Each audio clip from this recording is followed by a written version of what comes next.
السلام علیکم ورحمۃ اللہ وبرکاتہ۔ بسم اللہ الرحمن الرحیم، صلی اللہ علیہ وآلہ وسلم۔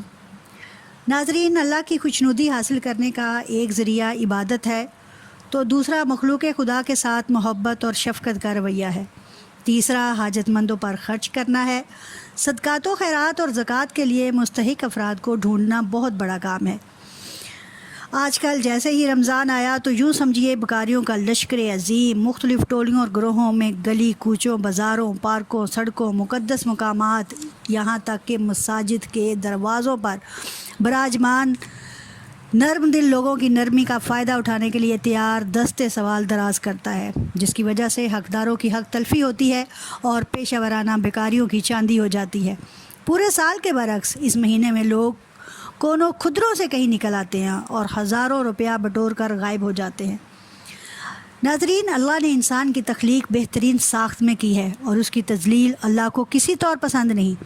انسان کی تذلیل کی ایک قسم بھیک مانگنا یا گداگری کا پیشہ ہے۔ حضرت انس بن مالک رضی اللہ تعالی عنہ ایک روایت نقل کرتے ہیں کہ ایک مرتبہ آپ صلی اللہ علیہ وآلہ وسلم کے پاس ایک انصاری آیا اور دستے سوال دراز کیا۔ آپ صلی اللہ علیہ وآلہ وسلم نے پوچھا، تمہارے گھر میں کچھ ہے؟ عرض کیا، ایک کمبل ہے، کچھ حصہ بچا لیتے ہیں اور کچھ حصہ اوڑھ لیتے ہیں، اور پانی پینے کا ایک پیالہ ہے۔ آپ صلی اللہ علیہ وآلہ وسلم نے فرمایا، دونوں لے آؤ، اور دونوں چیزیں لے آیا۔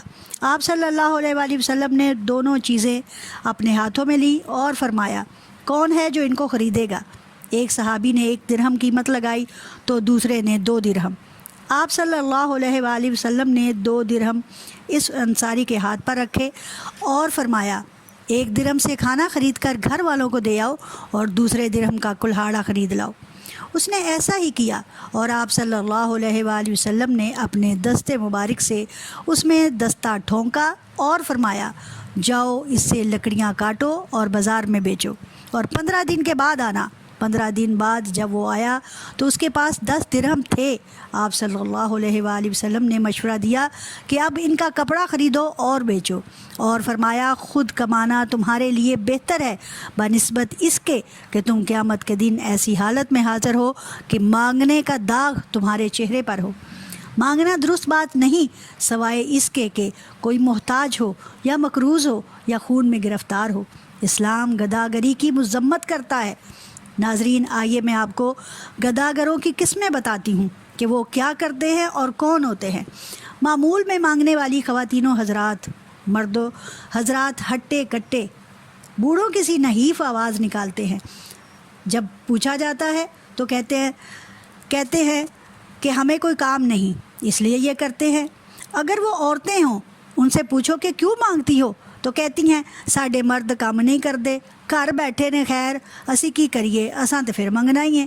اگر کہیں سے کوئی کام کرے، انہیں کہیں کہ کوئی کام کرو تو کہتی ہیں، کوئی کم دیندا نہیں۔ ناظرین، دوسری قسم کے بکاری جو سڑکوں پر ہوتے ہیں، گاڑی رکی نہیں کہ منٹوں میں بکاریوں کی بھرمار آپ کو اکساتی ہے، پیسے دو، آخر کس کو دیں اور کس کو نہ دیں۔ نمبر 3، ڈھیٹ گداگر۔ ان میں بچوں کو اس طرح تیار کیا ہوتا ہے کہ وہ اپنے سوال کا انکار سننا پسند ہی نہیں کرتے، وہ ہر صورت بھیک اور انہیں ہر صورت بھیک دینا پڑتی ہے۔ اس کے بعد وہ جاتے ہی نہیں۔ ایک بچہ ہمارے گھر آتا ہے اور کہتا ہے، میں نذیر دا پوتڑا وہاں، پیسے دیو۔ کبھی میں نے کہا، بھائی کیڑا نذیر؟ اوہو، جیڑا نالیاں صاف کرتا ہے۔ تعارف دیکھیں کیسا کروایا جا رہا ہے۔ ایک دفعہ ہم 3 ٹیچرز بس میں سوار تھے۔ ایک فقیر آیا، منہ اس کا کسی قدر مسکینیت والا بنایا ہوا تھا، ورنہ مسکین تھا نہیں۔ کہتا ہے، منگدیاں تے مریاں منہ ڈنگا ہوندا ہے، میں منگنا نہیں چاہتا، پر اج سویرے میری دھی اٹھی، آکھیا، ابا وے میں رس کھانے نے۔ میرے کول اینے پیسے نہیں کہ میں انہوں رس لیا دیاں۔ بس میں سوار بہت سے لوگوں نے اسے 10-10، 20-20، 50-50 روپے دیے، یہاں تک کہ اس کی مٹھی بھر گئی، اور اسی انداز میں اس کا انداز ہی ایسا تھا۔ دوسرا دن ہوا، پھر وہ اسی ٹائم والی بس میں سوار ہوا، پھر اسی بس میں ہمارے جیسے لوگ موجود تھے اور اس نے اسی انداز میں سوال کیا، ہم ہنسنے لگے۔ تیسرا دن ہوا، پھر وہی شخص سوار ہوا، پہلے وہ ریڑھی پر کھڑا ناشتہ کر رہا تھا، پھر ایسے ہی سوال کرتا۔ چونکہ ہم بس میں روزانہ کی ملازمت پر جانے والے کافی لوگ تھے، چنانچہ روز روز رسوں کے سوال سے سب بیزار ہو گئے اور پھر اس کی بھیک میں کافی کمی آ گئی، ہاں یا شاید اس نے کوئی اور بس ڈھونڈ لی۔ آپ صلی اللہ علیہ وآلہ وسلم کا فرمان ہے کہ زکوٰۃ تمہارے امیروں سے لے کر غریبوں میں بانٹ دی جاتی ہے، لیکن ایسے غریبوں کو ہرگز مت دیں خود کوئی کام کاج کرتے نہیں بلکہ اپنی ہڈ حرامی کی بدولت اپنے بچوں کو بھی فقیر بنا دیتے ہیں۔ ایک دفعہ میرے پاس ایک بچی مانگنے آئی، میں نے پوچھا بیٹا کیوں مانگتی ہو اور تمہاری ماں کہاں ہے؟ اس نے جواب دیا میری ماں نے آکھیا ہے۔ میں نے پوچھا کدھر ہے ماں؟ جواب ملا اونوں کاکا ہویا ہے۔ پھر میں نے اکثر اس بچی کو ایک جوان عورت برقعے اوڑے چوک پر بھیک مانگتے دیکھا۔ آخر ان کی ضرورت ہے کیا؟ روٹی جو وہ لوگوں سے مانگ لیتے ہیں، کپڑے لتے وہ خیال نہیں رکھتے، بچوں کی پڑھائی لکھائی کا خرچہ کوئی نہیں، آخر کہاں جاتا ہے وہ پیسہ؟ اس کا جواب بھی مجھے ایک دن مل گیا۔ سڑک پر ایک لولا لنگڑا شخص مانگا کرتا تھا۔ ایک ویگن کا ڈرائیور اس کے بارے میں بات کر رہا تھا کہ یہ شخص ہر اتوار کو اچھے کپڑے پہن کر خوشبو لگا کر شہر جاتا ہے، وہاں اچھا کھانا کھاتا ہے، سنیما میں فلم دیکھتا ہے اور رات گئے عیاشی کر کے واپس آتا ہے۔ کن لوگوں پر ہم ترس کھاتے ہیں، کن پر ہم خرچ کرتے ہیں؟ ہم اپنی سفید پوشی کی بجائے ان کے دستے سوال کو موڑتے نہیں اور ویسے ہی وہ کام کرتے جاتے ہیں۔ ایسے لوگوں کو ہرگز مت دیں، ایسے ہی لوگ جو ہیں یہ معاشرے کے اندر بد اعتدالی کا ذریعہ بن جاتے ہیں۔ نمبر 4، ناظرین، شاہ دولہ کے چوہے سڑکوں پر گلی بازاروں میں مانگتے نظر آتے ہیں۔ چلیں وہ تو مانگے، لیکن ان کی اگروائی کروانے کے لیے صحت مند موٹے چوٹے مرد اور عورتیں ان کے ہمراہ ہوتے ہیں، اور اگر انکار کر دیا تو کئی بد دعائیں بھی دیتے ہیں۔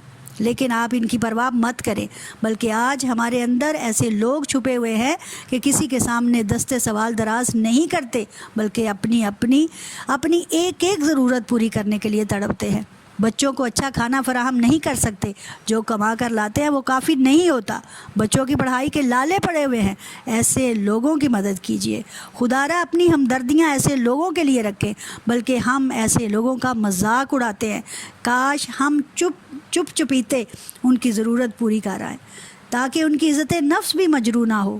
ہمارے معاشرے کا ایک ایسا المیہ کہ جس پر جتنا لکھ ڈالیں کم ہے اور جتنا بول ڈالیں کم ہے، لیکن اگر اس کا حل نہیں تو پھر کچھ بھی نہیں۔ چنانچہ اپنے صدقات و خیرات میں انصاف سے کام لیں تو مانگنے والے ڈھونڈنے سے نہ ملیں گے۔ خلیفہ دوم حضرت عمر فاروق رضی اللہ تعالیٰ عنہ کے دور میں صدقات و زکوٰۃ کے لیے لوگ نہ ملتے تھے کہ کس کو دیں۔ وآخر دعوانا الحمدللہ رب العالمین۔